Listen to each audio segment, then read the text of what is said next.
Hey there, guys, and welcome to another Friday Facts discussion number 343, Environmental Particle Effects. And I'm joined again, of course, by Bombug. Hello, hello. How you doing today, X? Doing okay, pretty chill Friday. How about you? Yeah, pretty chill. Just another day in quarantine. Yeah, for sure.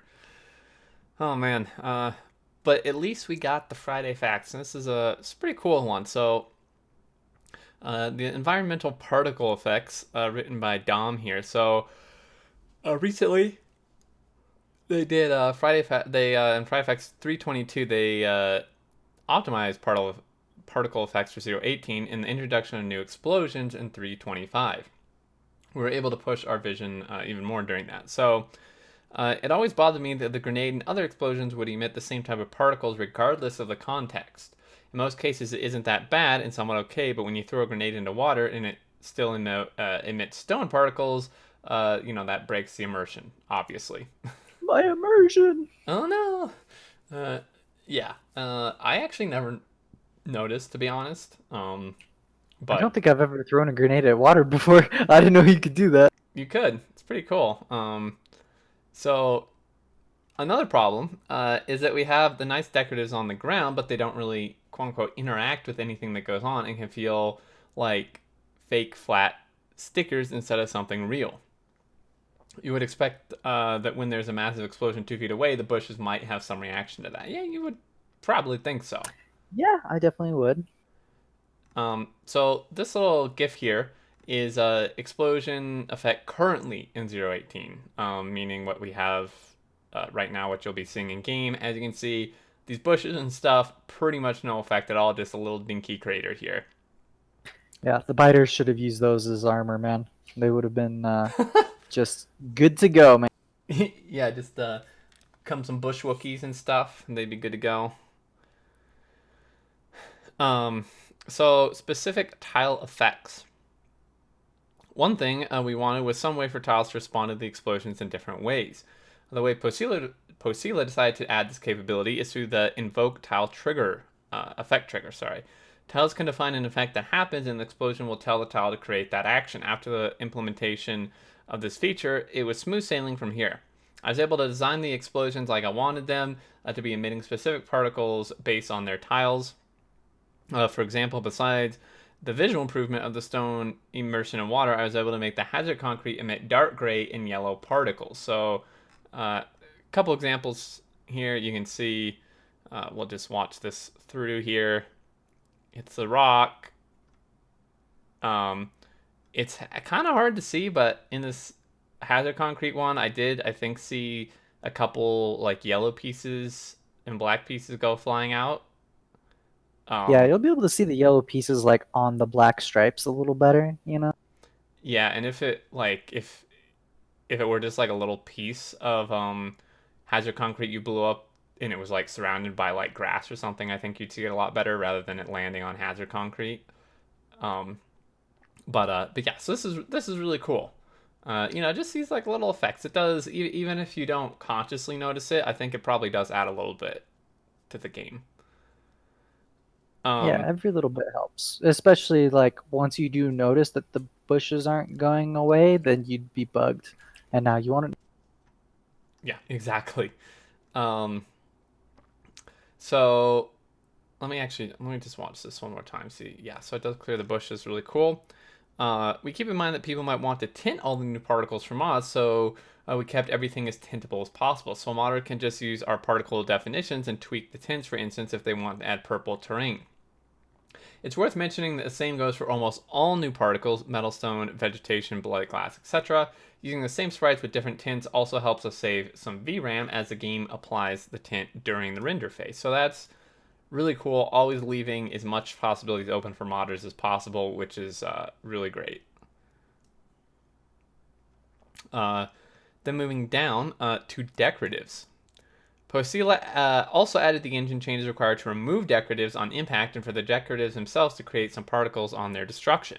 This makes it feel much better when you see the explosion because you see the decoratives reacting as if they were real and it does not break the immersion of the game. It also helps to make the explosions feel a bit more powerful, at least powerful enough to blow over a bush.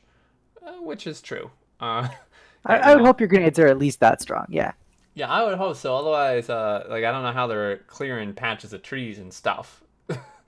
um, but the new grenade explosion showing the new tile effect and decorative effects. So it's a little hard to notice amongst all the rocks flying everywhere, but if you watch it one or two times, maybe on the first time, you do notice like the little like kind of greenish pieces of the plant flying out as well, and then on the ground. So that's really cool. Uh, and then the reactions are also based on the individual decorative. So each individual decorative will emit a different set of particles. Bushes will emit grassy vegetation particles, stones will emit stone particles, etc. We also use the same tinting system here, so a brown bush and green bush will have the same particles, just tinted accordingly, which is really cool. Really good detail on that. Uh, there is, of course, a nice benefit of this to a lot of players. Now that grenades can clear the decoratives, you can do some explosive cleaning of your precious, pristine factory floors, as we see in this example here. It is kind of clearing some of the decoratives. I don't know about you, but and I saw a lot of people comment about this. I feel like the decoratives, like the little bushes and weeds, should just disappear when you put concrete down in the first place. But Agreed. Do you concrete your whole base? Because I do, uh, and it really bugs me. yeah, I don't, but I'll build paths sometimes. And even for people who do, like yourself, and just in general, like it doesn't really like if you put concrete down. I mean, obviously you're going to be putting it over the bushes and like over the weeds, you know. Yeah. So it's a little strange to me that putting concrete down doesn't just clear it. I mean, I have definitely seen plants growing, in between any little crack in the concrete they can find in real life. So there's some amount that's like definitely true, I mean, especially if there's not a lot of foot traffic and stuff. I guess it But depends how realistic they want it, because you're completely correct. But the thing is, that takes like a good while to happen.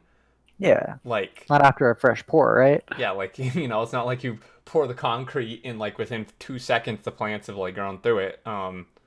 So but if they really wanted to mirror that and have it disappear the decoratives when you place it and then they slowly grow back through it over time, I feel like that would take a lot like too much game performance to do that. Yeah. I So I can't imagine it being too much worse than the multiple stages of trees, that's but I true. also don't know how much like performance hit you take from that. Hopefully not much. Yeah, that's a good point. It would be really cool. That I think would be a huge immersion thing. That would be great. But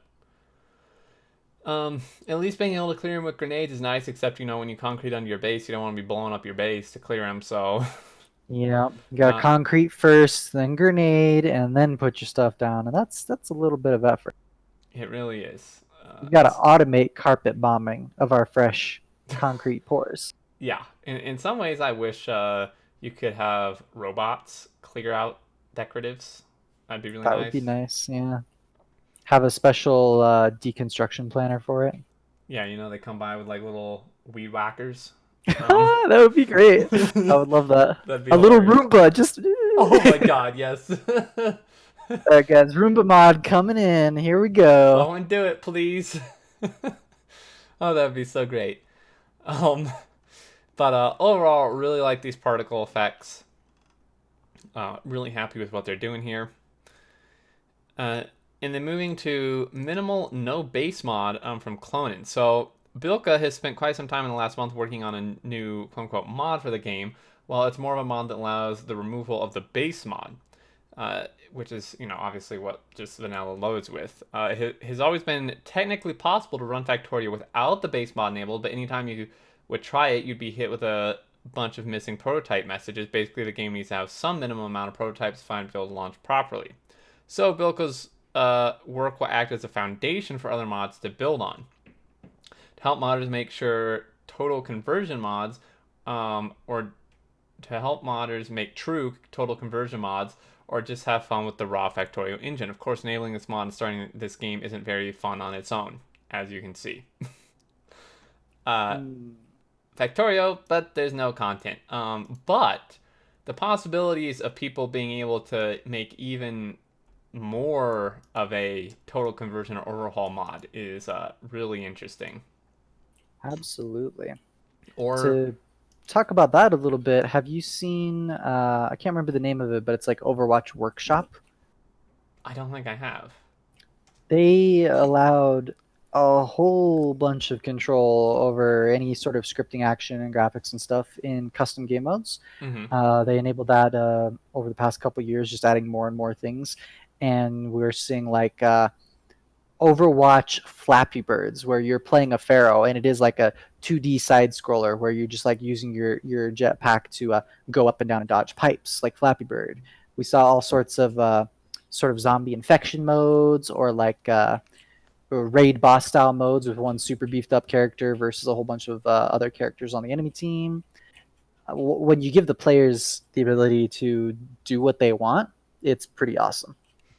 Yeah, it really is. It's so much cool, unique, creative things can be done when you allow that. Um, and even just the fact that they're allowing people to have more access and have fun with the raw Factorio engine, I'm real interested what people are going to do with that.